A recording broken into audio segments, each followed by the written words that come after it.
wabarakatuh. Istriku sayang. Ah, dia buka pintu. Wih, abangku sayang. Nah, ini istri yang baik. Pulang suami bukakan pintu, cepika.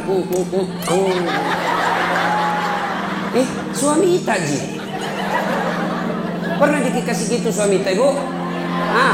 Pernah jadi. Kalau perlu kasih itu bekas gincu. Tempel Ibu, tahu ndak sedekahnya ibu-ibu kepada suami? Sedekahnya suami kepada ibu tiap hari. Bapak-bapak ini yang di luar, tahu ndak sedekahnya suami kepada istri setiap mau keluar? Apa sedekahnya? Nabi setiap mau keluar, dia cium jidatnya istrinya.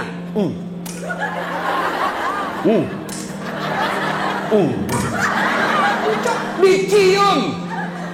Coba ciuman suami sebelum pergi kerja, sedekah seorang suami kepada istrinya. Maka bapak-bapak mulai besok sedekahlah sebelum keluar rumah. Kalau nak lupa suami tak, Ibu, kalau nak lupa suami tak, kasih ingat, Pak, sedekah. Sini kok aku sudah kai kok. Tapi ibu juga harus cantik.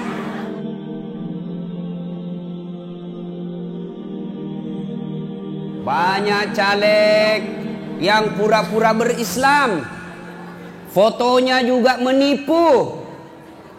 Cantik, mulus di balehonya, ndak ada jerawatnya.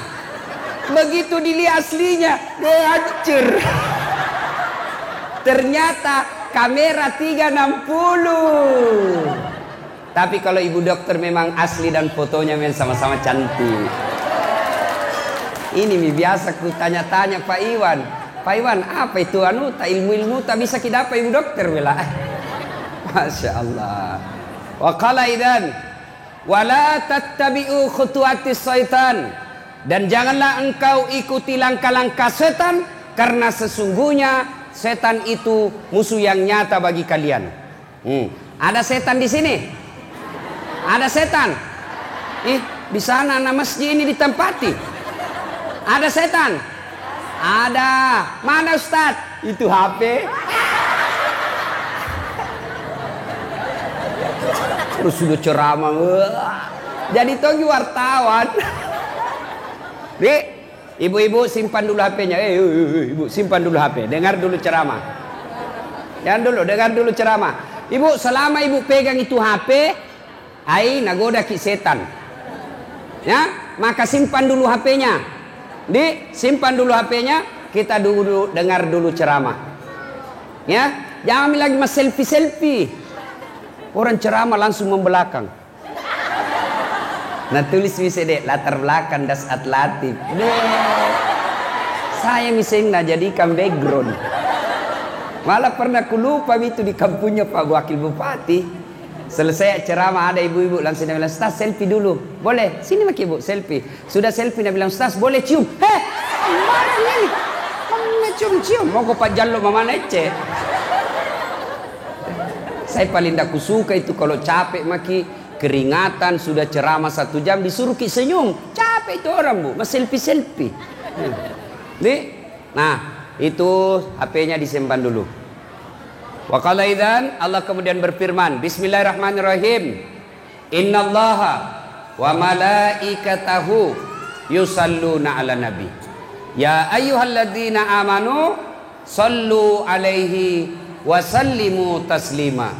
Sesungguhnya Allah dan para malaikatnya bersalawat kepada Rasulullah Muhammad sallallahu alaihi wasallam, maka wahai orang-orang yang beriman, bersalawatlah kalian kepada Rasulullah dengan sebaik-baik solawat. Salatullah salamullah ala toha rasulillah. Salatullah salamullah ala yasin habibillah. Sini nak, kenapa kita nonton kak? Itu kalau di Makassar begini kak ikut semua jamaah. Di sini nak lihat-lihati kak. Ayo salawat sama-sama ibu. Salatullah ala toha rasulillah. salatullah, salamullah ala yasin habibillah. Ibu bapak, saudara-saudara sekalian teristimewa yang kita hormati, Bapak Wakil Bupati Lu Timur beserta istri Ibu Dr. Ani Nurbaini yang insya Allah dimuliakan dan dirahmati oleh Allah Subhanahu wa Ta'ala. Sebelum saya ceramah lebih jauh, tolong ini teknisi sound systemnya. Mana teknisinya? Ada? Ya, kurangi bassnya Pak. Kurangi bassnya. Jangan pakai echo. Kasih naik treble-nya. Cek. Ya, itu agak ya. Jangan pakai bass. Tutup saja bassnya Pak. Treble-nya kasih full. Full. Jangan pakai echo. Cek. Nah, tuh bagus nih tuh. Nah, kecuali mau ki nyanyi dangdut, kasih besar bassnya. Nah, bila kamu di sisiku, hati rasa syahdu. Itu lagunya ibu-ibu dulu, dulu tahun 80. Kalau pulang suaminya lagunya tahu. Bila kamu. Ini sekarang lagunya ibu-ibu. Lai lai lai lai lai lai, panggil aku si Jablay. Abang jarang pulang, aku jarang dibelai. Nah, ibu bapak, saudara-saudara sekalian yang saya hormati, saya mau cerita. Nah, ketika Rasulullah Sallallahu Alaihi Wasallam usia 40 tahun, Rasulullah kemudian menerima wahyu di Gua Hira. Gua Hira ini kurang lebih 7 kilo dari kota Mekah. Naiklah Nabi ke Gua Hira. Datang malaikat Jibril. Malaikat Jibril memeluk Nabi. Nah pakai Nabi tak, dia peluk. Lalu Jibril berkata, Iqra, baca. Nabi bersabda, saya tidak tahu membaca. Malaikat Jibril ulang lagi, Iqra, baca. Saya tidak tahu membaca.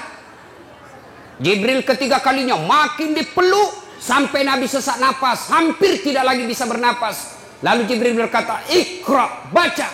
Nabi mengikuti, Iqra bismi rabbikal ladzi khalaq sampai ayat kelima. Menggigil Nabi, Mekkei. Tahu Mekke tuh? Tahu? Itu bahasa Perancisnya dingin. Pulang Nabi, ketuk pintunya. Assalamualaikum warahmatullahi wabarakatuh. Istriku sayang. Dia buka pintu. Wih, abangku sayang. Ini istri yang baik. Pulang suami bukakan pintu, cipikan. Suami Ita ji. Pernah dikasih gitu suami Ita, Ibu? Pernah jadi. Kalau perlu kasih itu bekas gincu. Tempel Ibu, tahu enggak sedekahnya ibu-ibu kepada suami?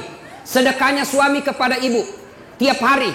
Bapak-bapak ini yang di luar, tahu enggak sedekahnya suami kepada istri setiap mau keluar? Apa sedekahnya? Nabi setiap mau keluar, dia cium jidatnya istrinya.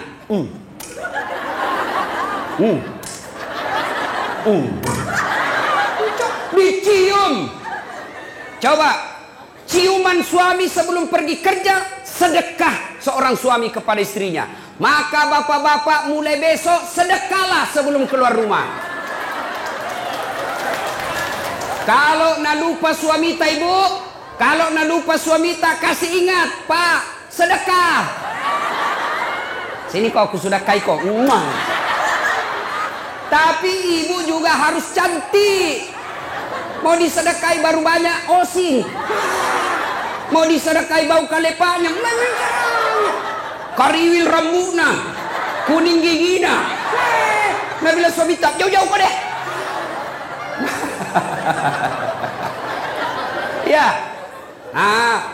Datang Nabi Khadijah. Lalu Nabi berkata, wahai istriku, Dingin aku dong. Menggigil kak. Selimuti saya. Masya Allah. Bu, ale bu. Kutanya ki dulu. Ini misalnya toh 3 hari 3 malam tidak ada suamita. Ditelepon tidak aktif HP-nya. Dicari tidak tahu kemana. Tiba-tiba datang menggigil. Ibu selimuti kak. Kira-kira kita selimuti bu? Oh ibu, kita selimuti? Tidak. Paling selimuti kak. Langsung, dari mana kok? Langsung diinterogasi. Selimuti kak ibu. Langsung dia bilang, cik dakko. Itu Hadijah. Suaminya 3 hari 3 malam keluar. Pulang kedinginan. Wahai istriku, selimuti saya. Hadijah menjawab, sami'na wa ata'na. Saya dengar dan saya taati. Maka hikmah pengajian pertama ibu, pulang ki pengajian ini, apapun nak perintahkan ki suamita, selama tidak bertentangan agama, wajib ibu ikuti. Saya ulang, apapun nak perintahkan ki suamita, selama tidak bertentangan dengan agama, ibu wajib mengikutinya. Dosa kalau tidak ikut. Tahu? Bu, pakai kok jilbab. Siap. Jangan yang sampi-sampi. Siap. Jangan yang pendek-pendek. Siap. Kalau ibu tidak lakukan, bukan cuma dosa kepada Allah, tapi juga dosa kepada suami.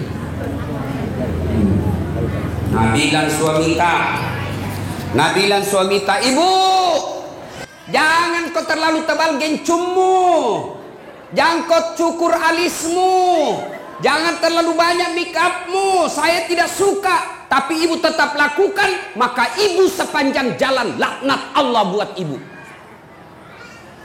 Ngerti?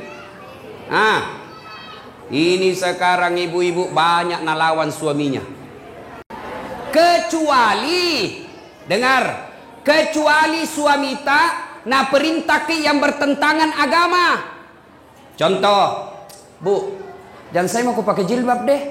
Jelek kau kuliah kalau pakai jilbab kok. Sudah mi, buka itu jilbabmu supaya kelihatan itu rambutmu yang berombak-ombak, supaya kelihatan itu lehermu yang telu, supaya kelihatan itu seksi badanmu. Maka suami seperti ini tidak wajib ditaati. Ya, ibu apa? Sudah milah. Piko dulu belikan anu domeng. Mau kak berjudi, maka perintah seperti ini tidak wajib diikuti. Tapi selama perintah itu menaati perintah Allah, tidak bertentangan dengan perintah Allah dan Rasulnya, maka ibu berdosa ketika tidak mengikutinya. Contoh Nabi suamita, jangan pernah keluar rumah. Tidak boleh kau keluar rumah sebelum saya pulang dari kerja. Maka kalau ibu keluar, haram langkah-langkah kaki ibu. Masya Allah. Nah, ibu-ibu jangan pernah keluar rumah tanpa izin suami. Dengar cerita. Halo ibu. Oh ibu. Bu. Sudah-sudah mi perisa itu dosta. Itu misen dos-dos kuenya. Nah lihat terus. Pacetong. Bu, ada orang sakaratil maut ibunya, malasa indokna, sakit ibunya, maka datanglah tetangganya memanggil anaknya. Bu, sakit imam mata, pergi ke besui. Apa kata ibu ini? Minta maaf kak, kasihan. Mau sekali kak pergi besui, tapi suamiku lagi keluar. Dia pesan saya, jangan tinggalkan rumah sebelum saya pulang. Tidak datang. Sakaratil maut ibunya. Datang lagi tetangganya. Ibu, datang kilia mama, tak kasihan. Sakaratil maut bi. Ini yang terakhir kalinya ibu lihat. Apa kata anaknya? Maafkan saya, kasihan, belum datang suamiku. Saya mau sekali ke sana tapi suamiku belum pulang. Saya dilarang keluar oleh suamiku. Meninggal ibunya, datang lagi tetangganya. Ibu, meninggal mi mama tak kasihan. Pergi lihat yang terakhir kalinya. Tolong pergi lihat sebelum dimakamkan. Apa kata ini istri? Maafkan saya mau sekali ke sana, tapi suamiku belum pulang dari medan perang dan saya dilarang keluar sebelum dia pulang. Dimakamkan. Selesai dimakamkan, tidak datang. Mulai sakit, sakaratil maut, sampai dimakamkan tidak datang. Marah ini tetangganya. Dia pergi lapor kepada Nabi. Dia pergi lapor sama Nabi. Ya Rasulullah, tetanggaku tega betul. Mulai sakit, sakaratil maut, sampai dimakamkan ibunya. Saya datang panggil, besuk ibunya. Dia tidak datang ya Rasul. Nabi lalu berkata, baik. Kenapa bisa itu anak begitu? Kenapa bisa dia tidak datang? Lalu ini berkata, dia tidak datang karena dilarang suaminya keluar. Katanya suaminya pergi medan perang, lalu dipesan sama suaminya, jangan pernah keluar rumah sebelum saya pulang. Maka itu ibu tidak datang.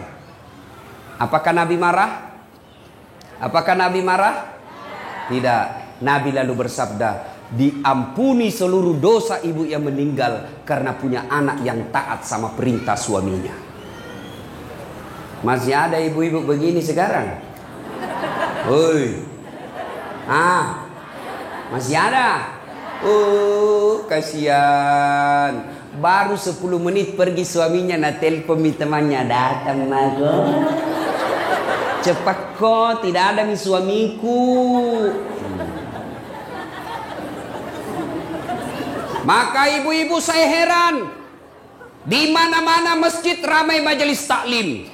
Di mana-mana ramai majelis-majelis taklim. Bahkan setiap masjid ada majelis taklimnya. Tapi anehnya, kenapa ibu-ibu sekarang banyak yang tidak tahu taat sama suaminya?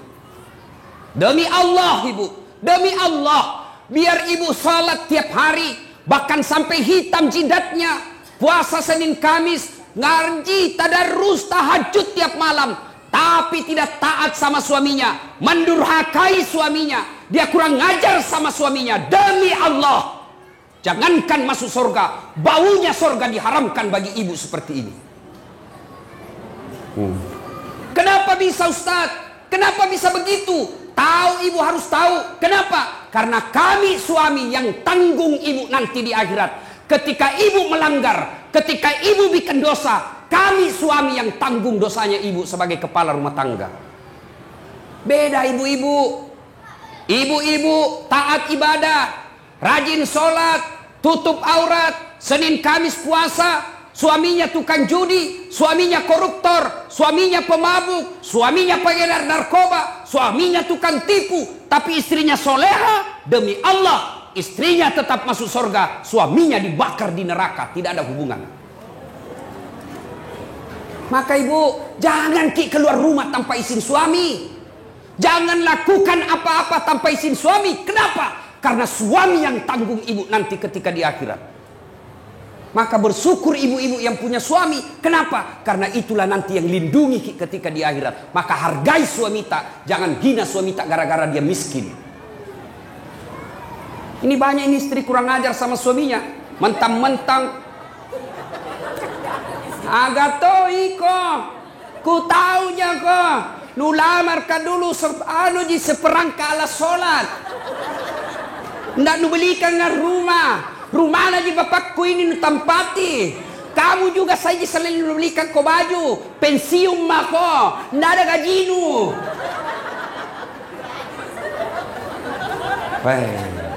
Istri seperti ini bu. Nah tunggu ko malaikat. Nah belender ko nanti. Yang ketawa serius kah ini? Ya. Salatullah, salamullah ala toha rasulillah. Salatullah, salamullah ala yasin habibillah. Tawassalna bismillah wa bil hadi rasulillah wa kulli mujahidinillah bi ahlil badri ya Allah. Ya Allah, jadikanlah cinta kami kepada Rasul-Mu. Kami sangat mencintai Rasul-Mu ya Allah. Kami sangat merindukan Rasul-Mu ya Allah. Karena cinta kami kepada Rasul-Mu ya Allah, jadikanlah acara ini berkah. Dan ilmu yang kami peroleh, kami mampu mengamalkannya ya Allah. Ibu bapak, saudara-saudara sekalian yang saya hormati. Satu, taati perintah suami. Jangan sampai ibu bermajelis taklim sudah 5 tahun. Tiap pengajian datang, tapi tetap durhaka sama suami. Sia-sia majelis taklim tadi. Ya. 2, Khadijah tidak pernah sangka buruk kepada suaminya. Tahu sangka buruk? Tahu sangka buruk? Curiga. Curiga yang berlebihan. Khadijah, dia laksanakan apa perintahnya, lakukan, dan tidak pernah sangka buruk. Yang kedua, pengajian kita pertama tadi, perintah suami laksanakan. Yang kedua, jangan pernah sangka buruk, berprasangka jelek sama suami. Nah, telepon suaminya ndak nak jawab. Mana lagi ini, kasihan. Ih, kenapa ini 3 kali ku telepon ndak nak jawab-jawab. Dari pagi sampai sore ku telepon ndak nak jawab-jawab. Nih, mana lagi ini, pasti ketemu lagi tuh tamang SMA mana. Ini sangka buruk. Sangka baik. Kenapa dia tidak terima teleponnya? Oh ternyata tertinggal HP-nya di pos ronda. Kan dia tukang ojek. Ditelepon, tiba-tiba ada teman tak telepon ki. Kuliah suamimu bonceng cewek. Bah, mesrana lagi. Bola-balik bonceng cewek. Sangka baik. Bagaimana dia tidak bonceng cewek? Kerjanya tukang ojek. Sangka baik. Ibu-ibu, jangkit sangka buruk. Telepon suami tidak ada jawab. Oh, mungkin lagi buang air besar. Masa mau terima telepon? Sedikit lagi. Kan tidak bagus. Sangka baik. Masyarakat telepon Bu Camat tidak dijawab. Sangka baik. Oh, barangkali Bu Camat lagi menghadap sama Pak Wakil. Nggak enak kan terima telepon. Iya Bu, ada Pak Wakil di depan. Kalau saya boleh, tuntutkan dulu HP-mu itu. Kau nggak hargai saya. Ditelepon Pak Wakil tidak dijawab. Sangka baik. Oh, mungkin lagi rapat dengan anggota DPR. Jangan langsung bilang, dede sekalian sudah menjadi dipilih, nah lupa maki. Sangka baik. Ada lagi Ibu Ani datang ke sini, sangka baik. Itu Jina datang itu karena mau dipilih, sangka baik. Sangka baik, jangan pernah sangka buruk. Jelas. Tidak ada itu baiknya sangka buruk. Contoh. Ada ibu-ibu 7 tahun menikah tidak ada anaknya. 7 tahun. Tiba-tiba di tahun ke-8 dia pergi periksa ahli kandungan. Cek.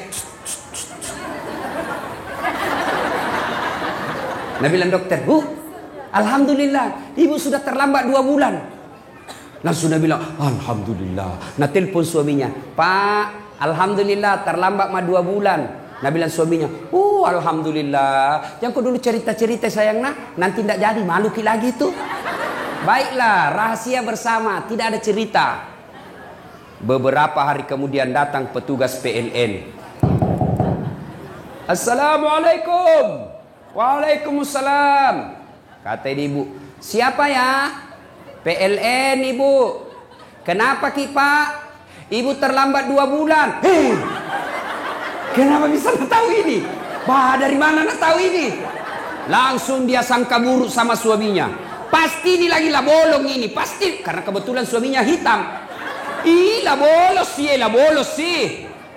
Datanglah kasihan suaminya capek bekerja, di kantor dimarahi sama bosnya, di jalan kempes ban mobilnya, baru buka pintu langsung. Memang tong kau lah bolong, pembohong. Bilang jangan kau ngomong, kenapa kau ngomong? Apalagi masuk itu comok.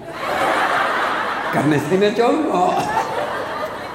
Terjengkel Tommy orang capek, langsung kini bilangi bolong. Nah balas nih, mana kau comok? Baru orang datang capek-capek mengamuk-ngamuk. Kenapa di itu PLN bisa tahu saya terlambat 2 bulan? Pasti kau yang cerita. Nah kita aja berdua. Nah nih, kenapa bisa nak tahu PLN? Bukan saya kasih tahu. Marah ini suaminya di kantor PLN. Hei, kenapa kau bisa tahu istriku terlambat 2 bulan? Nah bilang ini ada catatannya Pak.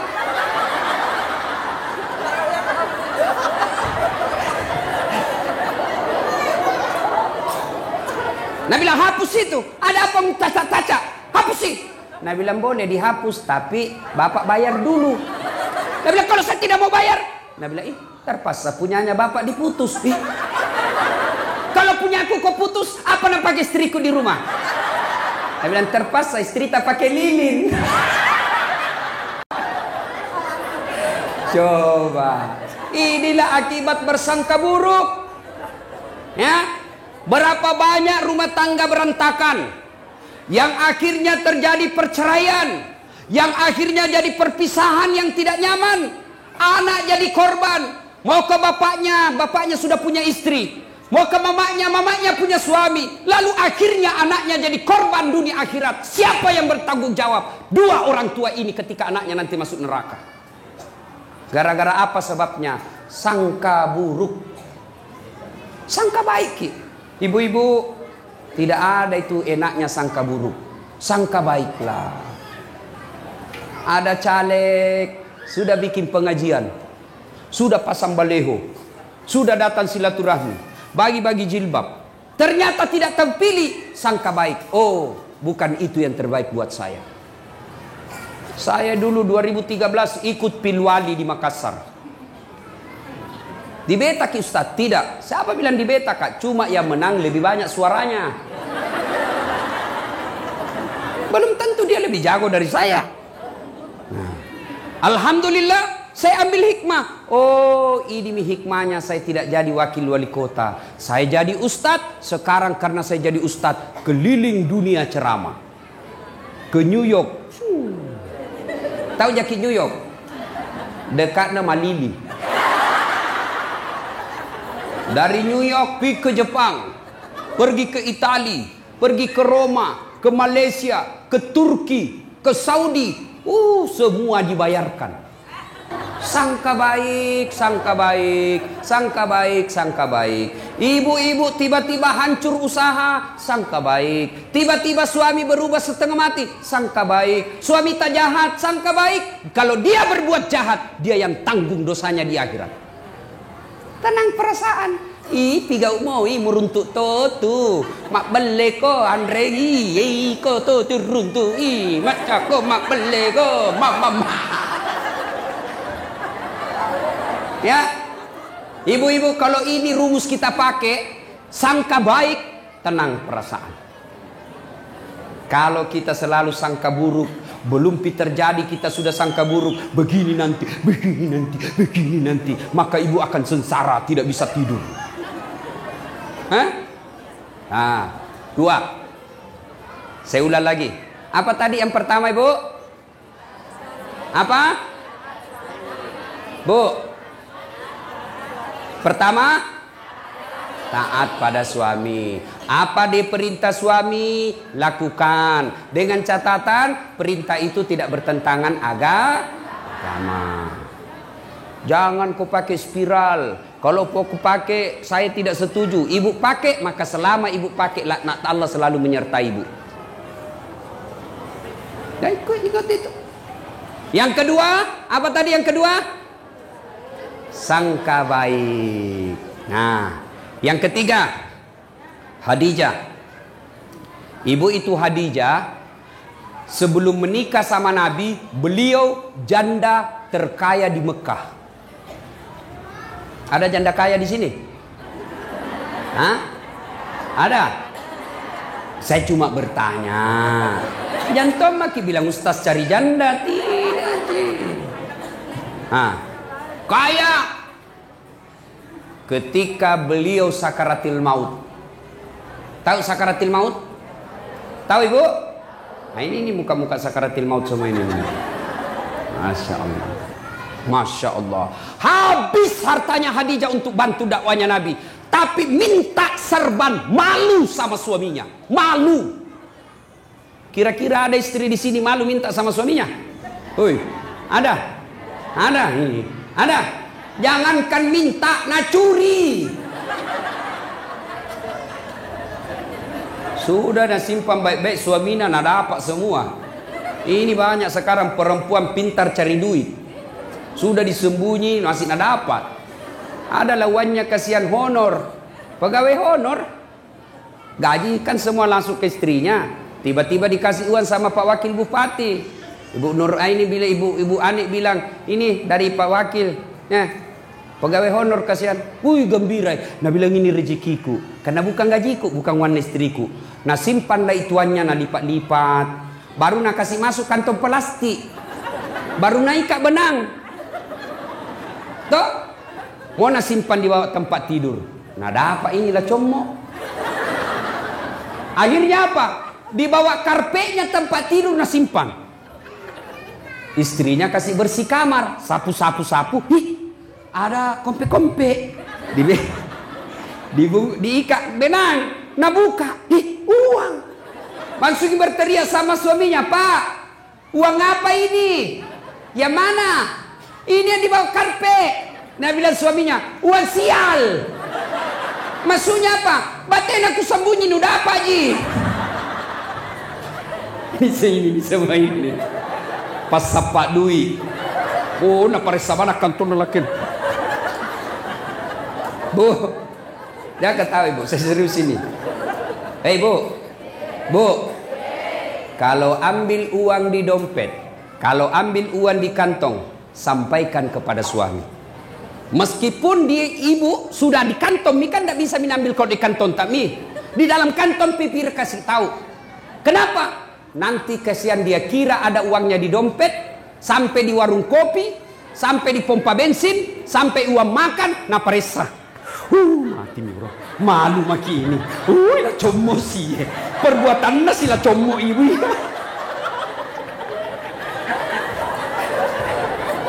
Jelas? Itulah sebabnya ibu tidak boleh ibu ambil tanpa izin suami. Kenapa? Karena itu pasti ada tujuannya. Mengelola keuangan rumah tangga itu ada materinya, ada manajemennya. Gajinya suami, ambil suami 100% oleh istri. Tapi penghasilan lain itu uang suami namanya. Untuk apa? Karena kadangkala ada kejadian darurat yang tidak disangka-sangka sehingga butuh uang, nah itulah simpanannya suami.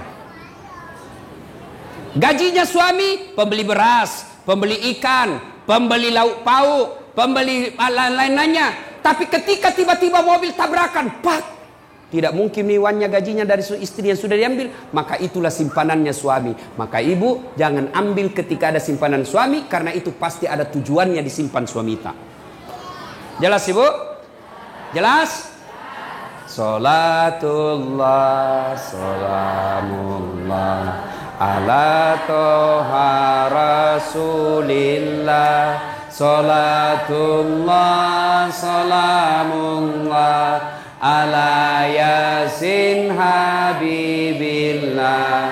Tawassalna bismillah wa bil hadi rasulillah wa kulli mujahidi lillah bi ahlil badri ya Allah. Nah, 1, taati suami. 2, sangka baik. 3, jangan mengambil tanpa izin suami. Jelas ya? Jelas ya?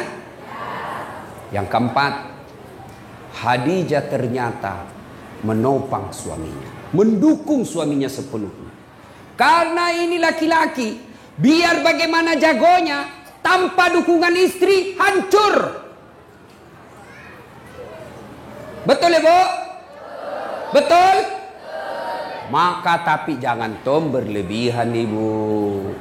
Ada itu di Kolaka, nah bunuh suaminya, nah tikam suaminya pakai pisau dapur, nah tutup kamarnya dulu, baru nak tikam sampai meninggal suaminya. Ditanya, kenapa kau kasih begitu suamimu? Dia bilang, setengah mati ku bantu, setelah berhasil dia mau kawin lagi, lebih baik ku bunuh. Bah, bikin takut-takut. Dia bilang, biar jelek suamiku, jangan ku ambil ki. Biar pengangguran, jangan ku ambil ki. Itu milikku, dunia akhirat. Nah, Bu, Pak, halo Bapak. Percaya Pak, Bapak tidak akan sukses tanpa dukungan istri. Mau contoh? Mau contoh? Pak Wakil Bupati, biar jago bagaimana kalau Ibu Ani tidak setuju, tidak jalan. Maksudnya Pak, mau pergi sosialisasi. Tiba-tiba Ibu Ani bilang, Pak, urus dulu anakmu. Apa? Tidak bisa begitu? Sama saya. Biar jago bagaimana kalau tidak dibantu istri, tidak mungkin. Kenapa? Saya mau bikin konsep untuk ceramah besok. Tiba-tiba, Ustaz, anakmu mangisi, ambeki. Tidak bisa maki lagi konsentrasi. Mau pergi dan bilang, anakmu ganti popoknya.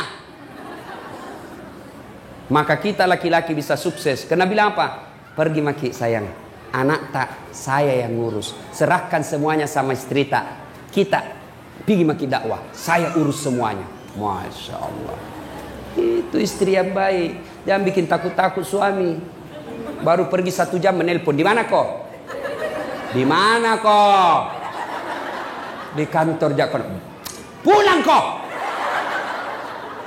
Jakon lisu kok. Kalau tidak mau kau pulang, jaga memang kok. Baik. Nah dengar semua temanku kasih kecil. Ada tongko dong itu istri nak kasih begitu suaminya. Ada begitu di sini? Tidak ada. Mata lolos. Nah bilang mi suaminya kodong, ada jauh di kantor ini ada. Dia bilang, foto dulu pale baru kirim.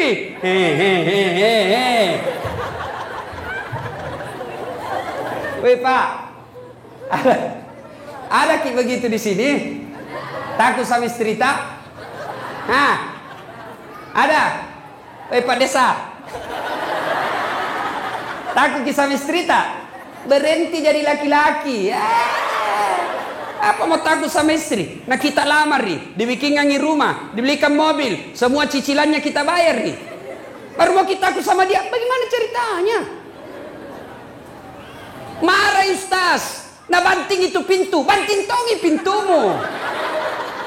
Nah pecahkangi piring Ustaz, pecahkangi satu lusin. Piring bisa dibeli, tapi harga diri tidak boleh diinjak-injak. Allahu Akbar.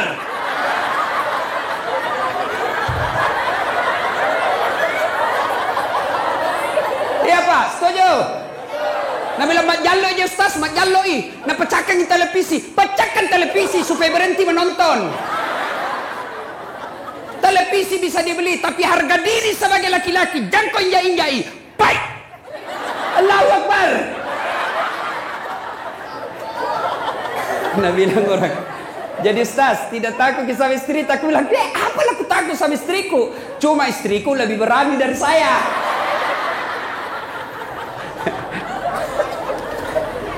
Jadi Bu, yang ke-5, Allah sudah menyediakan istana dalam sorga buat Khadijah. Istana dalam sorga untuk Khadijah yang terbuat dari mutiara. Sorga ada lagi istananya. Masuk dalam sorga saja sudah luar biasa. Ini sudah dalam sorga dibuatkan istana khusus untuk Khadijah yang terbuat dari mutiara. Tidak terbuat dari emas, tidak terbuat dari jamrud, tidak terbuat dari berlian, terbuat dari mutiara. Kenapa mutiara? Karena Khadijah punya sifat seperti mutiara. Tahu sifat mutiara Ibu? Tahu mutiara Ibu? Tahu mutiara? Itu mutiara hidup di dasar laut. Apa yang masuk dalam perutnya? Perut mutiara itu kan daging lembut.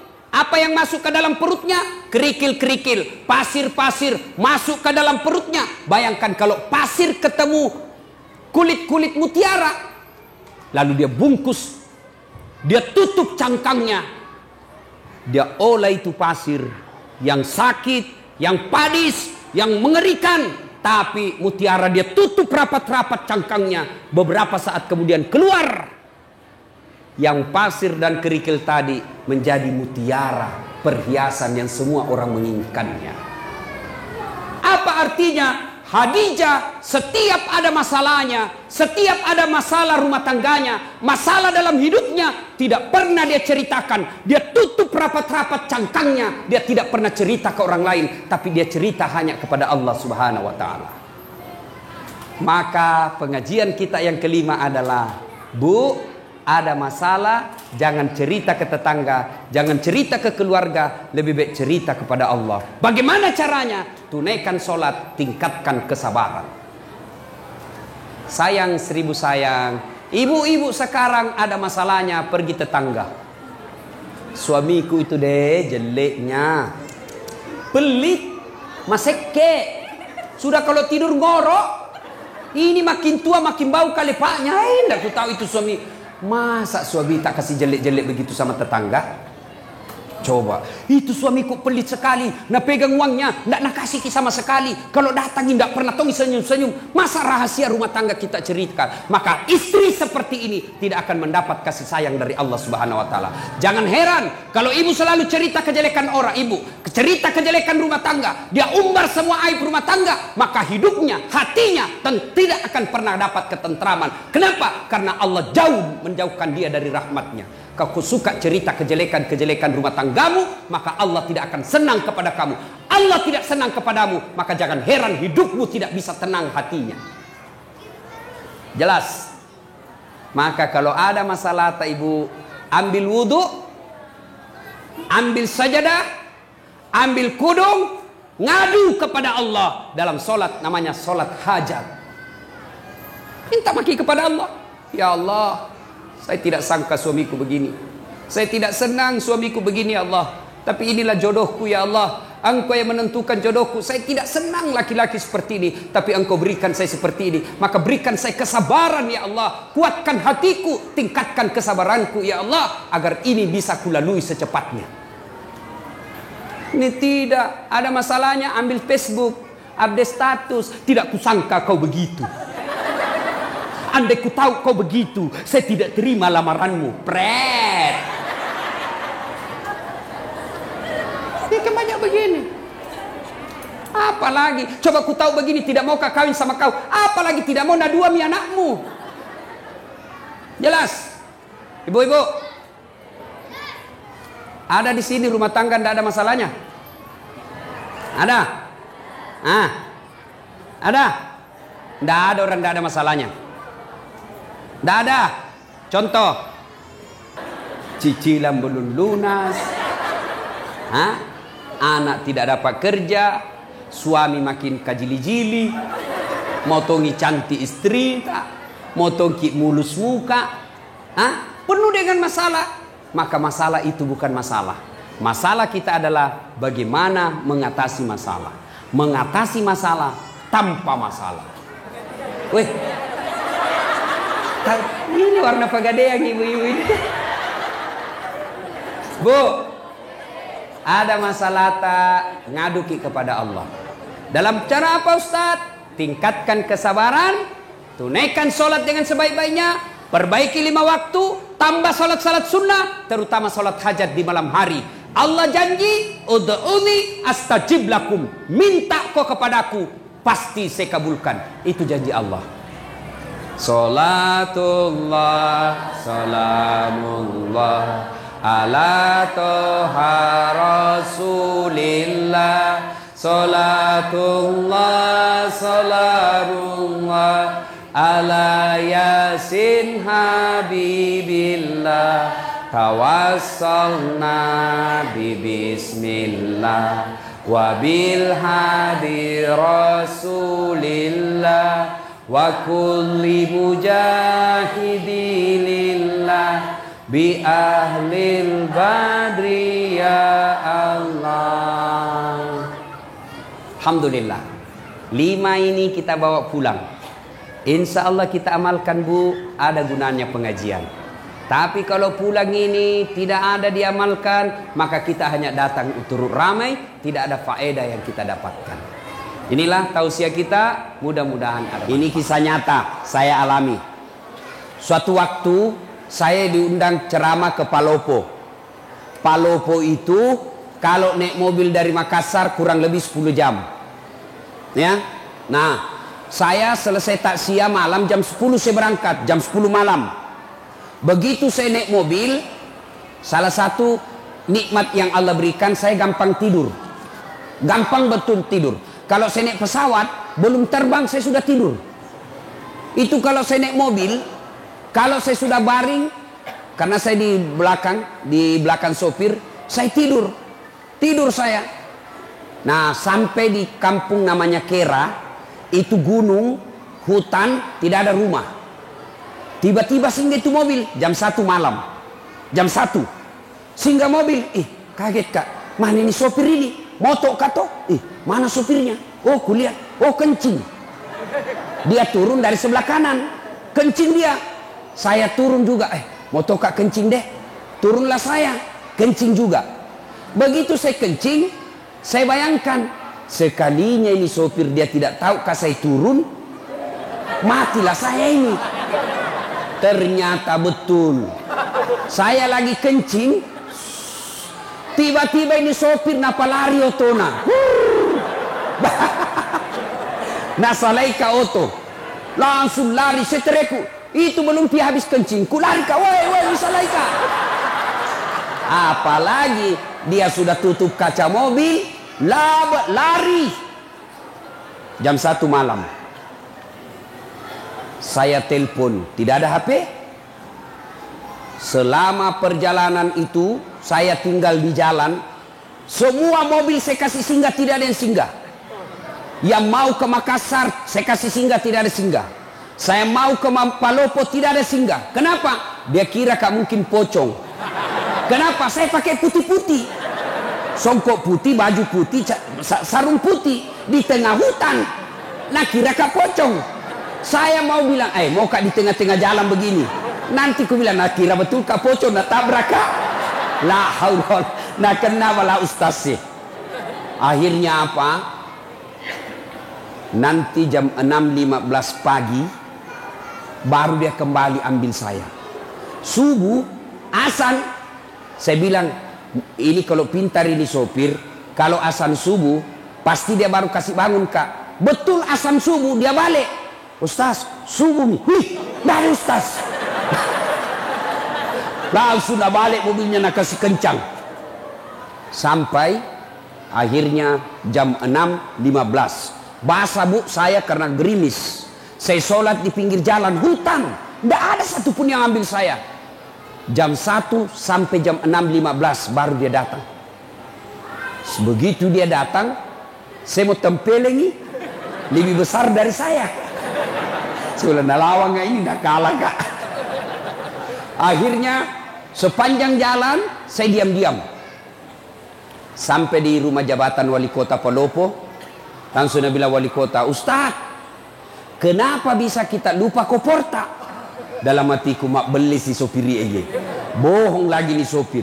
Ternyata nak lapor sama wali kota, dia kembali karena lupa kopornya Ustaz. Saya bilang, bukan kopor nak lupa, saya nak lupa itu sopir kak. Akhirnya apa? Sudah. Pas saya mau pulang, datang lagi tuh sopir, itu lagi sopir, mau antar kak pulang. Saya bilang sama wali kota, Pak Wali, saya sudah maafkan ini sopir tak, tapi jangan lagi diantar kak. Jengkel saya kalau lihat mukanya. Akhirnya Nabi bilang Pak Wali, ya Ustadz, nanti kita ganti sopir baru. Apa hikmahnya? Setelah saya ceritakan, nah tambah honorku. Nabi bilang, ini Ustadz, uang duka cita. Ini kisah nyata, fakta. Lalu apa kaitannya acara ini? Apa hubungannya dengan acara? Beginilah kita kalau sudah masuk di kubur. Ya? Almarhum sudah lebih 1 tahun meninggal. Saya baru 4 jam menunggu. Saya berharap ada yang ambil saya. Ternyata tidak satupun mobil yang tinggal dan mau singgah mengambil saya. Itu baru 4 jam sudah setengah mati. Beginilah orang yang dikubur, menunggu kiriman amal. Ternyata tidak ada yang kirimi amal. Saya baru 4 jam di pinggir jalan, hujan, masih merasa menderita. Bagaimana kita kalau sudah masuk di kubur? Ayo, saya berharap ada mobil yang singgah mengambil saya. Saya berharap ada mobil yang mampir mengambil saya. Ternyata tidak ada. Begitu juga kalau kita mati, berharap maki ada yang doakan ki, berharap ada yang sedekahkan kita, berharap anak istri kita doakan ki. Ternyata mereka lupa kita. Ini nih kalau mati maki. Beginilah kita. Ibu bapak pernah lihat orang meninggal? Ibu-ibu pernah lihat orang meninggal? Pernah? Bukan pernah, sering. Ya kuang katomate telung mantarai. Kalau ada orang meninggal, 3 yang mengantarnya dia ke kubur. 1, keluarga. 2, harta. 3, amal. 3 yang ngantar, 2 balik, tinggal 1 temani kita. Siapa yang pertama? Keluarga. Anak ikut ngantar, istri ikut ngantar, saudara ikut ngantar, menantu ikut ngantar, ipar ikut ngantar. Tapi siapa yang temani kita masuk? Ibu-ibu, kira-kira kalau meninggal ki ibu, mau suami tak masuk? Mau temani ki ibu? Mana mama waktu tak naodok dulu, gunung kan kudaki, kemanapun kau pergi aku akan mengikutimu, laut kan kuda ku renangi, gunung kan kudaki, masjid kau lewati. Meninggal, masuk, kakinya saja dia tidak mau, bengkak matanya. Tapi apa Nabi bilang? Bulan depan siapa ganti? Hai bu, ada orang di Makassar temanku haji, meninggal istrinya, bengkak matanya pak. Begitu dia sayangnya istrinya, bengkak matanya. Apa dia bilang? Ustadz, rasanya tidak bisa lagi kulanjutkan hidupku. Ini separuh jiwaku hilang Ustadz. Sama lama ini istri saya luar biasa, tapi sekarang hancur perasaanku. Tidak bisa aku rasa lanjutkan hidupku. Saya bilang, hebatnya ini bapak ini, sayang betul sama istrinya. Sekalinya beberapa bulan kemudian, saya pergi jogging, lari-lari sore di Karebosi. Ada perempuan temani, putih, masih muda, ndak pakai jilbab, ndak ikat rambut, begini-begini. Saya bilang, Haji, siapa itu Haji? Dia bilang, yang baru Ustaz. Apa ya? Bu, ini ibu-ibu, kalau mati ki yang sudah muka-muka sakaratil maut, siapa doakan ki? Siapa yang masuk temani kita? Amal keluarga ndak bakal dia akan ikut. Yang kedua, yang temani kita ke alam kubur, apa itu? Harta kita. Mobil kita setengah mati kita cicil, rumah kita setengah mati kita cicil, harta-harta motor kita semua datang, karpet pun ada ikut mengantar kita, cerek-cerek ikut mengantar kita.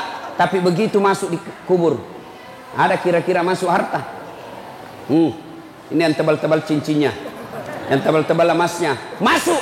Siapa yang punya itu harta tak? Cincin, gelang, anting-anting, siapa yang miliki? Anak mantu. Ya kalau anak mantu tak baik, kalau anak mantu tak juga tidak sholat, setengah mati kita cari harta, ternyata masuk di kubur tidak ada yang temani ki. Tidak mentang-mentang dia kaya, banyak tambangnya, banyak pesawatnya, banyak bisnisnya, meninggal, apa nak bilang anaknya? Kasih masukan kita HP supaya bisa meng-SMS. Ndak, jangankan HP, jangankan baju, jangankan celana, jangankan serban, semua tidak ikut. Hanya satu yang ikuti kita. Apa? Kain kafan. Itu saja. Kain kafan. Bukan kain sutra. Mentang-mentang dia kaya dikasih kain sebanyak-banyaknya. Tidak. Mentang-mentang dia kaya dikasih televisi masuk. Tidak. Semua hartamu dia meributkan anak-anakmu. Yang ketiga, yang ikut mengantar kita apa? Apa yang mengantar kita yang ketiga? Amal. Inilah yang setia. Amal kebaikan maupun amal kejahatan kita akan ikut setia sampai ke dalam kubur. Ibu bapak saudara-saudara sekalian, kalau orang sudah masuk di kubur, tidak ada harapan pak, tidak ada lagi. Kalau ibu dari Sulawesi Selatan, dari Pangkep, dari Sidrap, dari Pinrang, dari Mamuju, dari Majene, datang merantau ke Kota Baru, datang merantau ke Batu Licin, datang merantau ke Pagatan, ternyata sampai di Tanah Bumbu menderita, sampai di Tanah Bumbu susah cari uang, sampai di Tanah Bumbu menderita hidupnya, masih bisa kembali kampung, masih bisa kita kembali. Tapi demi Allah, kalau kita sudah masuk kubur, kau senang atau tidak, tinggal kau di situ. Coba, Bapak Ibu pernah bayangkan, pernah rasakan mati lampu? Pernah rasakan mati lampu? Sering. Coba lihat, bayangkan kalau mati lampu. Bagaimana kalau mati lampu di rumah, tiba-tiba ada ular masuk di rumah tak? Ibu-ibu, bayangkan kalau lagi mati lampu, tiba-tiba ada ular masuk di rumah ibu. Menderita. Ula, turun iki, ula balu. Padahal itu rumah masih lebar. Dia masuk dari pintu itu, kita bisa keluar dari pintu sana. Rumah masih lebar, lampunya masih bisa dinyalakan. Mati lampu, masih bisa kita pakai lampunya HP tak. Masih bisa kita teriak, tolong tetangga ada ular. Masih bisa kita cari batu cobek, lempar itu ular. Tapi nanti kalau masuk di kubur, mati lampunya bukan 1 hari. Ditindis batu, ditindis tanah, lebarnya hanya setengah meter 30 cm, panjangnya 1,5 meter, ditindis batu. Pada saat itu tidak ada lagi temani kita kecuali amal. Maka saya heran kalau ada orang sudah tua masih juga tidak baik akhlaknya, masih juga tidak memperbanyak amal, mari ngerak kombo. Saya heran orang tak siap belum juga baik agamanya, datang acara haul, datang acara keagamaan, pulang masih tidak baik agamanya, maka itu orang sudah mati hatinya. Nah ibu bapak saudara-saudara sekalian, masuki di kubur, yang pertama diperiksa sholat. Kotama niki buru pak, bukan dulu diperiksa puasa, bukan haji diperiksa, bukan zakat yang pertama diperiksa. Apa yang pertama diperiksa ketika masuk di kubur? Sholat. Makanya sholat harus kita jaga baik-baik. Begitu para malaikat, para pengantar sudah kembali, dalam hadis dijelaskan, pengantar sudah para kembali, pengantar jenazah, yarleman taraki, bahkan kaki yang terakhir masih didengar, datang malaikat. Tanya 5 perkara, 5 pakutanana malaikat. Kalau baik sholatnya, tidak usah bingung, sholat yang akan jawab pertanyaan kita. Nah, sudah didokok nih, dibungkus ki. Ada orang meninggal ibu, ya, ada orang pulang ceramah, dengar taksiah, penjual gogos. Tahu gogos? Tahu gogos pak? Tahu toh? Nah bilang sama istrinya, bu, besok-besok kalau saya mati, jangan mau kau bungkus kain kapan. Banyak sekali pertanyaannya malaikat. Jadi apa pak? Dokok bawa nak daun loka, bungkus saya pakai daun pisang. Kenapa? Tidak ditanya kak, dikira kak gogos. Jadi tidak ditanya-tanya orang. Baiklah, meninggal betul. Pas meninggal dibungkus kain pisang. Begitu ditanam, langsung datang malaikat. Dan bilang malaikat, ih kenapa ada gogos ini? Tidak ditanya, langsung dia bilang malaikat, bakar.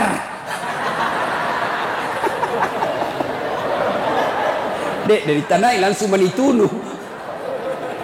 Bapak saudara-saudara sekalian. Nah, orang itu menghadapi sakaratil maut sebelum kita masuk di kubur. Sakaratil maut dulu kita hadapi. Orang menghadapi sakaratil maut macam-macam. Ya, pernah lihat orang sakaratil maut? Coba lihat itu. Saya, kalau ada orang meninggal itu siapa dipanggil? Siapa? Ustadz. Makanya jangan pandang enteng itu ustadz. Karena kalau mau mati siapa dipanggil? Pak Camat. Dan tahu mengaji. Siapa dipanggil? Kepala dinas. Oh lari. Siapa dipanggil? Ustadz. Makanya jangan kau pandang enteng itu ustadz. Karena ada saatnya sakaratul maut kau, dia yang tolong kau. Adalah orang meninggal. Coba lihat macam-macam itu orang meninggal pak. Ada orang saya lihat orang sakaratul maut. Madang nasa ngogi Kan macam-macam itu orang sakaratul maut. Kata Nabi, orang kalau sakaratul maut, biar kau kasih air seluruh yang ada di lautan, tidak akan mengobati rasa hausnya. Haus, madak atau ke madak ibu. Makanya lihat orang sakaratul maut, naik turun itu tenggorokannya. Coba lihat itu, dibacakan sadat kok. Bahkan ada di Sulawesi Selatan ibu-ibu. 1 minggu sakaratul maut, tidak mati. Ingat, kalau ada orang lama sakaratul maut, berarti lama disiksa itu. Saya kasihan. Saya datangi, saya bacakan Yasin. Bismillahirrahmanirrahim. Yasin. Langsung dibangun ibu. Pergi kok. Nah lempar kak botol aqua. Jangan mengaji sini, panas telingaku. Salai. Barusannya ada orang saya ngajikan panas telinganya. Saya ulang lagi. Bismillahirrahmanirrahim. Yasin. Lempar kak lagi. Basah bajuku. Saya tinggalkan. Saya bilang, peringatan ini. Saya tanya anaknya, pintar jitu mengaji mama tak? Dia bilang, itu ustaz mama ajiku. Tidak nak tahu memang mengaji kasihan. Haji tidak nak tahu mengaji. Banyak haji begini sekarang. Saya seandainya menteri, maka syarat menunaikan ibadah haji lancar ngaji. Pasti turun pendaftar. Bu, kalau ada yang tidak tahu ngaji di sini, belajar ki. Belajar ki. Masih sakit tuh komate ki nadek tesing mengaji. Kenapa? Wawancaranya nanti di akhirat. Pernah ki lihat orang wawancara? Di akhirat nanti kalau diwawancarai ki malaikat, tanya jawabnya malaikat bukan bahasa Bugis, bukan bahasa Jawa, bukan bahasa Indonesia, tapi apa? Bahasa Al-Quran. Jadi kalau dia tidak tahu mengaji, tidak tahu nanti kalau ditanya. Maka belajar ki. Matuan ini ustaz, masa masuk kita TKTPA? Jangan maki masuk TKTPA. Masa mau ki dilantik? Bagaimana caranya ustaz? Panggil remaja masjid di rumah tak, suruh ajar ki. Majelis taklim yang kita itu mestinya 1 kali sepekan ajar ngaji. Bukan cuma dengar ceramah, ajar ngaji. Kalau ibu meninggal tidak tahu ngaji, masih sakit itu masih sakit, ajak lalu. Jangan lalu ki bilang wita topi na witai, wita totu. Belajar ki mengaji, wita tu wita. Nah, ibu bapak saudara-saudara sekalian, maka seluruh pengantar balik, maka datanglah malaikat. Bertanyalah ini malaikat, Marabuka, siapa Tuhanmu? Kalau baik solatnya, solat akan berkata, mundur kau. Dasat, mundur. Selama kau hidup, kau pelihara solatmu. Sekarang saya pelihara kamu, saya yang jaga kamu. Marabuka, siapa Tuhanmu? Solat kita menjawab, Allahu Akbar. Mungkar geling kepala, itawa jagonya barusan kuda apa ini. Ditanya lagi, man nabiuka, siapa nabimu? Ashadu Allah ilaha illallah wa ashadu anna Muhammadar Rasulullah. Malaikat bilang, ih tambah jago, orang tanah bumbu ini. Itu kalau baik solatnya. Akhirnya mungkar Nabi bilang, kir kir kir, nakir, kau maju nakir. Nabi bilang mungkar nakir, sedangkan kau mundur, apalagi saya wakil ji. Mungkar nakir. Nabi bilang kalau begitu kita naik melapor. Naiklah melapor di aras Allah. Ya Allah, ada hambamu saya tanya, Marrabbuka. Dia jawab Allahu Akbar. Allah berfirman, oh bukan dia yang jawab, tapi solatnya. Karena dia baik solatnya, tidurkan dia seperti nikmatnya tidur pengantin baru. Masih ingat waktu pengantin baru, Bu? Enak nih itu pengantin baru. Sampai saya selalu mau ulang. Tapi tidak kada wani. Coba itu kalau baik solatnya. Kalau tidak beres solatnya, kembali pengantar, datanglah dia, datang malaikat, ditanya, Marabuka, siapa Tuhanmu? Langsung kaget. Tunggu dulu, orang baru datang. Malaikat yang mau nagiaki. Ditanya, Marabuka, siapa Tuhanmu? Kaget lagi. Langsung dia jawab, ketuhanan yang Maha Esa. Langsung disemes. Nah, jadi bubu, syarat pertama kalau mau ki selamat menghadapi sakaratil maut itu, perbaiki solat. Kemudian ketika sakaratil maut sudah tiba saatnya kita masuk di kubur, pertama diperiksa solat. Maka saya setiap saya solat ceramah ibu, solat anak ini yang selalu saya ulang-ulang. Biar baik puasa tak, bangun ki masjid mewah seperti ini, tapi kalau tidak sholat, tidak ada gunanya. Ini ibu-ibu banyak tidak sholat, gara-gara apa? Gara-gara apa? Ibu-ibu banyak tidak sholat, gara-gara apa? Pengantin. Mukanya nak kasih make up, nak kira tembok, kuning, coklat, abu-abu, biru, keren. Ada cilakna. Alisnya nak kasih tipis.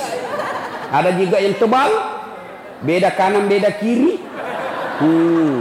Nak kasih lebih lagi sedikit di sini.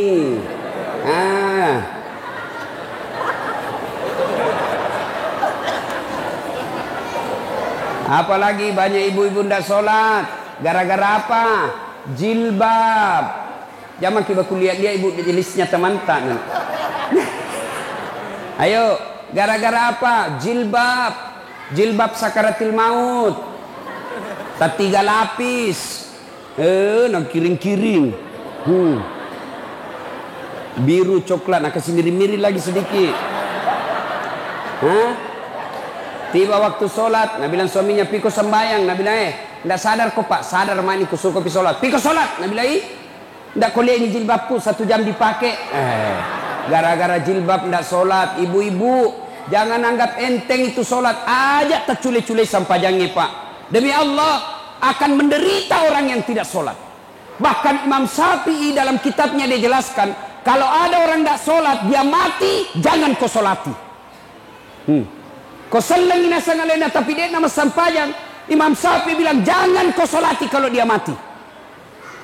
Bahayanya itu orang tidak sholat.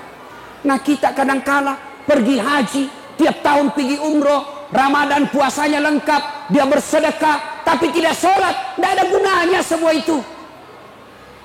Apa susahnya itu sholat ibu? Apa susahnya? Tidak ada susahnya. Maka celaka mereka yang baik dia bilang agamanya tapi tidak sholat, kafir. Ya, maka ibu bapak saudara-saudara sekalian perbaiki sholat. Berikutnya, ibu bapak, nah sudah masuk di kubur, pertama sekali diperiksa sholatnya. Sudah kembali pengantar, diperiksalah sholat kita, maka ditidurkan kita. Kalau dia baik sholatnya, kata Nabi, tidurkan dia seperti nikmat tidur pengantin baru. Ibu bapak saudara-saudara sekalian. Nah sudah masuk kita di kubur, tutup semua amal kecuali amal kita yang bisa menolong kita setelah masuk di kubur, yaitu amal jariah. Amal jariah itu ada 3. 1, anak yang soleh. 2, ilmu yang bermanfaat. 3, pembangunan yang bermanfaat. Mari kita lihat satu-satu. Yang pertama, anak soleh. Begitu ibu meninggal, siapa yang doakan kita? Bu, bapak-bapak, kalau meninggal ki, siapa doakan ki? Siapa pak? Istri tak? Nah ambil orang. Ibu-ibu meninggal, siapa doakan ki? Siapa? Suami tak? Wei, kawin lagi. Nah, setengah mati maki dikubur, suami tak enreyengi. Pakai istri baru di kamar tak. Kita menderita di kubur, suami tak dengan istri barunya. Nah doakan ki? Tidak. Begitu kita meninggal, matanya sebelah kanan menangis, sebelah kiri nah lihat yang mana gantinya nanti. Ayo. Lalu siapa yang doakan kita? Anak-anak kita. Maka lihat itu anak. Sayang sekarang kita ini, anak kita tidak didik. Kita malu kalau anak kita tidak bahasa Inggris. Kita malu kalau anak kita tidak pegawai. Kita malu kalau anak kita pengangguran. Tapi kita tidak malu kalau anak gadis tak. Sudah gadis, sudah balik tidak pakai jilbab. Tidak malu dia. Kita tidak malu kalau anak kita sudah ada anaknya. Angkana cucuta, angkana wapota. Dek mau panaloma berjama kumasigi Malulah ketika anak kita ini tidak bagus agamanya. Dulu kan kita itu diajari memang dari kecil. Ibu-ibu kita memang ngajar kita agama dari kecil. Diajar kita ngaji, diajar kita akhlak. Saya masih ingat waktu kecil, ibu saya sampai itu kalau kita bicara diajari. Nah, lo kembali boleh. Ini tetangga nak pinjam gula. Jangan kau bicara kalau berdiri nak. Tudah koyolo napa mak bicara. Duduk kau dulu baik-baik baru kau ngomong. Tuh sampai begitu diajari kita. Sekarang ini mana ini akhlak? Anak-anak kita siapa yang ngajar? Siapa yang ngajar kita sekarang anak-anak kita pak? Orang tuanya? Bukan. Siapa yang ngajar anak kita? TV. Siapa yang ngajar kita anak kita? Handphone. Kenapa? Orang tuanya juga tidak mau repot. Anaknya menangis langsung nak kasih handphone. Jangan kau nangis nak. Main game aku. Ibu toh. Maka jangan heran anak tak tinggi sekolahnya tapi tidak tahu taat. Alangkah bahagianya. Ibu bapak, alangkah bahagianya kita sudah tua. Anak tak 4 sambil baku telpon. Daeng, Bulan ini saya ambil mama nah, bulan ini saya urus bapak nah, bulan depan pi kau sama istrimu kau urus, bulan ini saya mau dapat. Begitu tahun depan, Daeng, bagaimana ini kita 4 bersaudara dik, patungan dik, kasih umroh ibu, masing-masing tabung, ayo umrohkan orang tua kita bulan depan. Itu orang kaya itu. Itu anak kita bisa begitu kalau kita didik dari kecil. Bagaimana cara mendidik anak? Maka cara didik anaknya itu yang pertama, begitu lahir kasih nama yang baik. Nama yang baik itu bukan nama artis. Nama yang baik itu bukan nama pemain sepak bola. Nama yang baik, nama yang ada doa-doa di dalamnya.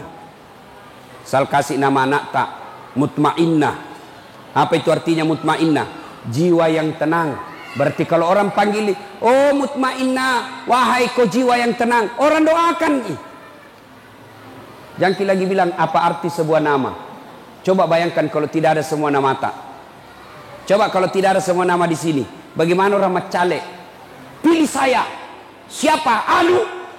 Pilih saya. Siapa? Anu. Bagaimana repotnya? Mau kita telepon kak ceramah. Halo, ada ustaz. Ustaz siapa? Anu. Yang mana? Anu. Siapa? Anu. Siapa? Yang pendek. Oh banyak yang pendek di Makassar.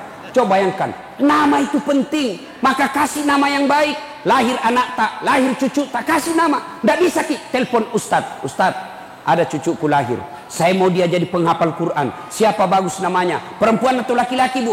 Perempuan, Hafizah. Itu namanya, bagus itu. Tambah namanya bapaknya di belakang. Jangan lagi bilang apa arti sebuah nama. Coba beda, sebut nama tak. Sebut nama tak, saya tahu agamanya dan saya tahu sukunya. Abdurrahman, 99% pasti muslim. Ya, bilang Abdurrahman, muslim. Bertus, hai, Toraja. Ambot Dale, tidak mungkin orang Jawa. Mana Ambot Dale orang Jawa? Kalau Margono, iya, Jokowi, Jawa itu. Kalau Ambot Dale, tidak mungkin. Ambot Tuo, masih Bugis. Nah, nama itu penting. Yang kedua, cara mendidik anak, kasih contoh yang baik. Jangan sampai kita bilang, jangan kau merokok ah. Kalau merokok kau setempelin kau. 10 menit, kau beli rokok dulu nak. Bagaimana ceritanya? Awas kau, jangan kau bicara kasar. Kasih lembut bicaramu. Kalau kau kasar, dia sudah kasih contoh kasar. Maka orang tua yang baik kasih contoh anaknya. Yang ketiga, jangan kasih makan haram anakmu. Jangan kasih makan proyek palsu. Jangan kasih makan barang serobotan. Jangan kasih makan dagangan nipu. Itu dagangan nipu yang mana? Pedagang. Asli ndak ini barangmu? Asli, padahal palsu. Dapat kau untung dari kau tipu pedagang ke pembeli, mungkin kau dapat untung 2 juta satu hari, tapi uang haram kau kasih makan anakmu. Jangan heran anakmu 3 semua tidak ada sholat. 1 tukang tipu, 1 pengedar narkoba, 1 kawin lari di bawah bandar dikasih hamil cowoknya. Kenapa? Uang haram kau kasih makan anakmu. Maka orang tua yang baik jangan kasih makan uang haram anaknya. Istri nih, tolong ini ibu-ibu nih yang datang ini. Kalau suami tak datang bawa uang, tanya dulu. Halal boga iye? Halal ndak ini? Biasanya gajimu cuma 5 juta. Kenapa ini menjadi 6 juta? Dari mana ini 1 juta? Halal tidak? Bisa ibu? Bisa? Bisa? Bisa? 1 juta bisa. Kalau 15 juta, bengkok mukanya. Sini nih halal nih mai panggilnya cicing. Mestinya istri yang baik begitu. Jangan kasih makan uang haram anaknya. Yang berikutnya lagi, supaya anak kita baik, doakan. Doa. Maka ibu-ibu seharusnya lebih rajin doakan anaknya. Doa itu tidak harus ibu lagi sholat. Memang lebih utama selesai sholat. Tapi boleh ibu doakan sambil duduk-duduk. Tidak ada kegiatan. Doakan anakmu ketika dia pergi sekolah. Ya Allah, lindungi anakku. Berdoa tidak harus pakai bahasa Arab. Wat dimatoki bahasa Ogi. Allah tahu. Daripada ibu bahasa Arab tidak tahu artinya, bingungi nanti malaikat. Nabi bilang, malaikat apa maksudnya ini ibu ini? Dia mau doakan anaknya anak soleh, nah minta hujan, nah doa, baca. Kan malaikat. Maka tidak harus ki bahasa Arab. Mak bahasa ogi nih. Puang, katu kasih si kaju-kaju anakku. Masa depan anak saya ya Allah. Saya tidak tahu mendidiknya, tapi Engkau maha mendidik ya Allah. Pelihara anakku ya Allah. Ya Allah, lindungi anakku ya Allah. Jangan kau biar mak bahasa ogi nih. Boleh. Hati-hati ketika ibu-ibu sumpah.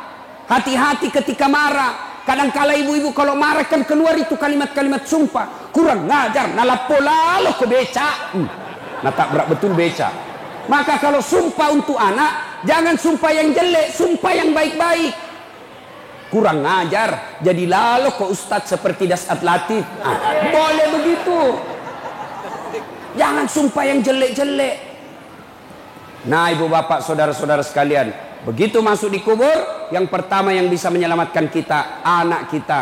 Maka bapak-bapak yang masih hidup, yang sudah wafat orang tuanya, doakan orang tua tak. Itu orang tua sekarang, dia sudah tidak harapkan lagi dibangunkan rumah. Tidak nih. Tapi yang diharapkan paling tidak kiriman-kiriman doa. Bagaimana cara kirimkan doa? Tidak harus ustadz. Haul seperti ini. Tidak harus ustadz yang doakan orang tua tak. Doa sebaik-baik doa untuk orang tua dari anaknya. Maka tidak harus kita. Kan orang tua dulu apalagi orang Bugis. Mak baca doa. Nanti dia mau baca doa orang tuanya kalau potong sapi, potong ayam, potong bebek. Jadi kalau tidak ada uang tak potong sapi, tidak kita doakan orang tua tak. Tidak ada hubungannya itu satu baki. Kan biasa kita ini orang Bugis salah-salah. Nah panggil maki baca doa. Ada sokok, ada ketan, ada gula, ada telur, ada ayam, ada pisang goreng. Nah dorong itu. Tabe guru, kiringan ini nenekku. Nak suka sekali dulu waktu hidup pisang goreng. Ku bilang, berarti belum mati nenekmu. Mati nih ustaz, kenapa mau kau kirim pisang goreng? Itu kan biasa kita. Tabe, napo jilak dek kasih tunu manu Tidak ada. Maka baca doa itu bu, untuk orang meninggal tak, tidak ada hubungannya sama satu baki. Yang ada seperti ini. Tidak ada hubungannya.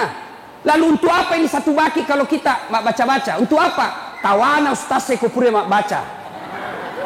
Maka saya kalau disuruh baca, tidak maukah itu kalau ada satu baki? Ada, jangan di depan kalau ada. Saya jelaskan, ini bukan untuk orang meninggal, tapi untuk saya. Jangan di depanku, kasih di belakang. Kenapa? Karena kalau dia di depan saya, mulutku baca doa, pikiranku yang mana dulu ku makan. Iya toh? Mana dulu saya makan, telur kah dulu di pahala dulu. Maka di belakang saja, tidak ada. Ini sebagian orang-orang tua kita yang dulu-dulu. Nanti dia mau baca doa kalau dia potong ayam. Enggak. Lagi duduk-duduk di teras. Lagi duduk-duduk. Tiba-tiba ada orang lewat. Bajunya seperti bajunya almarhum orang tua kita. Kita ingat bapak tak? Miripnya bajunya bapakku. Langsung kirimkan Fatihah. Bagaimana caranya? Boleh pakai bahasa Arab. Ila hadratin Nabi Mustafa Muhammad SAW. Summa hususil ruhil almarhum. Bapak siapa namanya? Abdul Latif bin Sofwa. Al-Fatihah. Itu bahasa Arabnya. Kalau mau ke bahasa Indonesianya, saya niatkan kirimkan Fatihah. Rasulullah Muhammad SAW. Saya ikutkan ruh almarhum bapak saya Abdul Latif bin Sofwa. Al-Fatihah.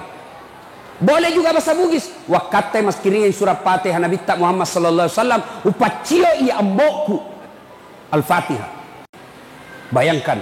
Satu kali Nabi bersama sahabat menuju satu tempat. Melewati pemakaman kubur. Begitu Nabi lewat pemakaman, Nabi bersabda, cepatkan langkahmu, maperi-periko. Dilangkahkan kaki dengan cepat. Sampai Nabi di tujuan. Balik lagi.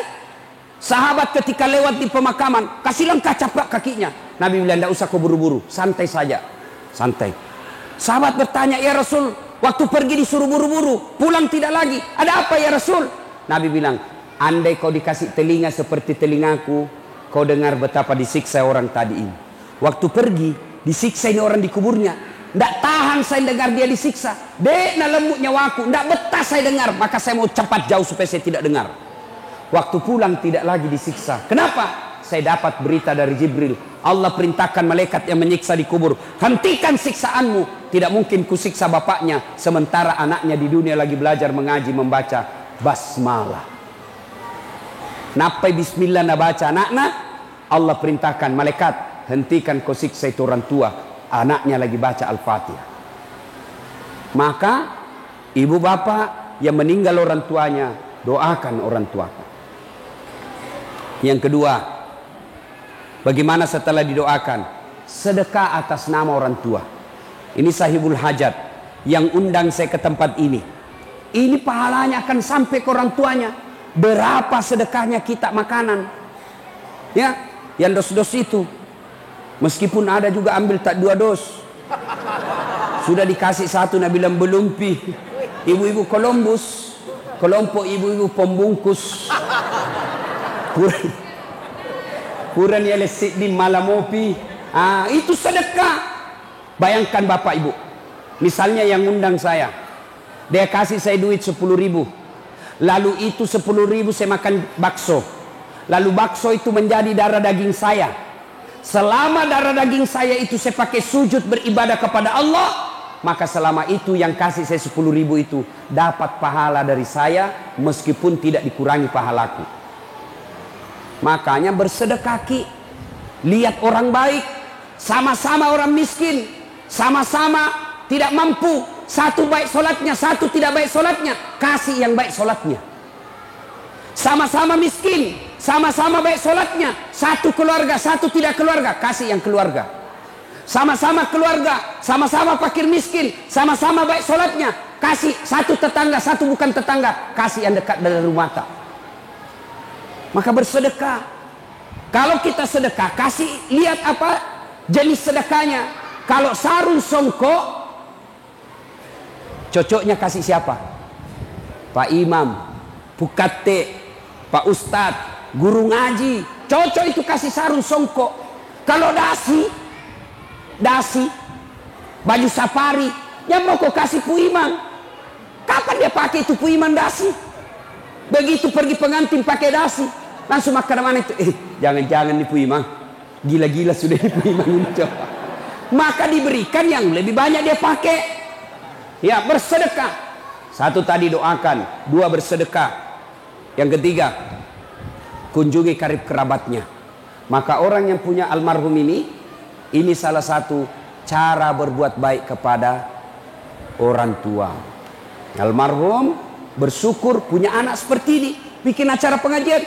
Bayangkan, kalau saya selesai ceramah ini, lalu ibu amalkan apa yang saya sampaikan. Misalnya sejak pulang ini, tadinya masih malas sholat, tadinya sholatnya masih putus-putus, pulang dengar ceramah, sholat selama-lamanya, maka selama itu orang yang sholat mengirimkan pahala kepada yang punya acara, termasuk kepada saya karena ilmu yang saya berikan. Tidak dia kurangi pahalaku, tidak ada kurang yang punya acara, sama-sama dapat pahala. Maka ibu, kalau ada orang meninggal mi orang tua tak, maka bersedekah atas nama orang tua. Tidak sampai Ustaz. Kalau ada orang bilang tidak sampai, mau bukti? Mau bukti bahwa sedekah untuk orang meninggal sampai? Mau ki bukti Pak? Mau? Ibu-ibu mau? Mati maki, saya kirimi ki. Ini sudah mau Idul Kurban. Mau Idul Kurban. Kalau anak yang mau baik bakti sama orang tuanya, tak karobangi tomat-tomat kurban untuk orang tua. Itu cara berbuat baik kepada orang tua. Nah ibu bapak saudara-saudara sekalian, yang berikutnya, sudah yang bisa menyelamatkan, mengirimkan pahala tadi anak soleh. Yang kedua amal sedekah jariah. Yang ketiga ilmu yang bermanfaat. Nah ini pulang kita dengar ceramah, misal dapat ceramahnya Ustaz Dasat, WhatsApp, kirim ke orang lain, kirim, dapat tulisan-tulisan agama, ilmu-ilmu agama, kirim ke teman. Dia mau amalkan atau tidak, kirim saja. Selama itu kita kirim dan orang yang baca paham, dia laksanakan, maka orang yang mengirim itu dapat pahala. Begitu juga sebaliknya. Kalau kita mengirim foto-foto porno, mengirim berita-berita palsu, mengirim berita-berita fitnah, selama berita itu beredar, selama itu foto beredar, selama video itu beredar, maka selama itu orang yang kirim juga dapat dosa. Itu dosa jariah. Nah ibu bapak saudara-saudara sekalian, ketika sudah kembali semuanya, 3 ini yang akan membantu kita dikubur. 1, anak yang soleh. 2, ilmu yang bermanfaat. 3, sedekah jariah.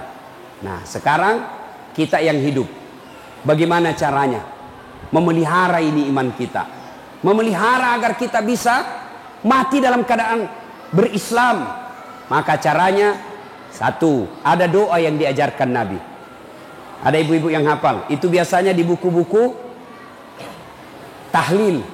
Itu ada di majelis taklim, ada itu buku tahlil di belakangnya, namanya doa selamat. Ada di situ ibu, itu ibu yang baca-baca baik-baik. Bapak-bapak ini yang sudah usur-usur, ya tua-tua ini, iya kita baca leh. Taubatan qablal maut, wa rahmatan indal maut, wa maghfiratan ba'dal maut. Allahumma hawwin alaina fi sakaratil maut. Itu yang kita baca-baca. Baca setiap hari. Ya Allah, berikan saya kesempatan bertobat sebelum mati. Taubat sebelum mati.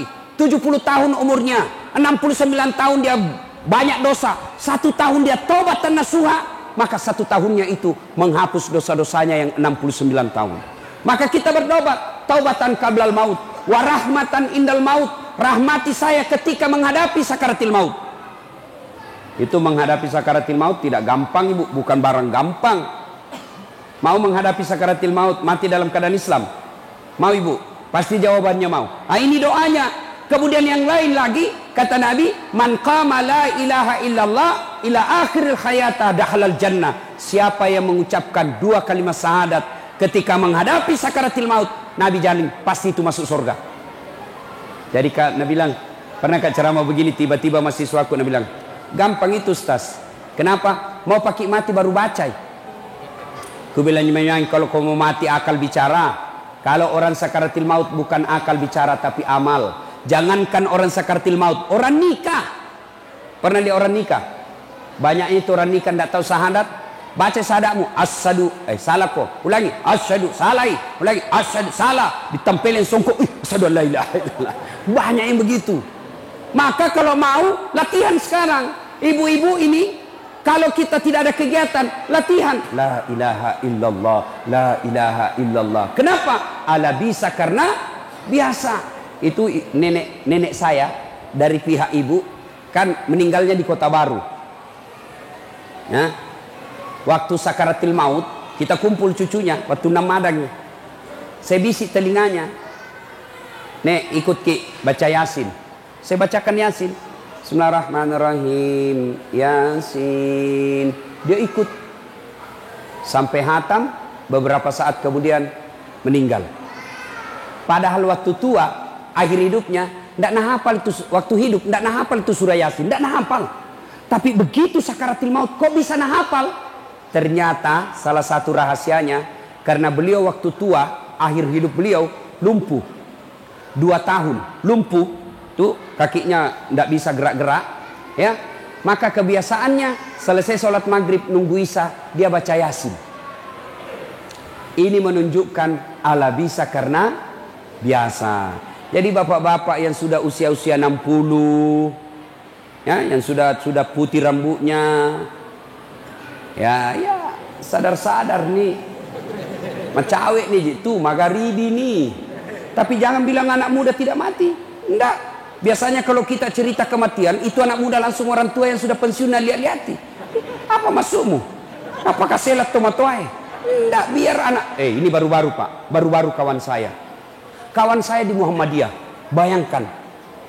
Minggu lalu, pukul 14.22, jam 2.22, masih kita berWhatsApp di grup WhatsApp.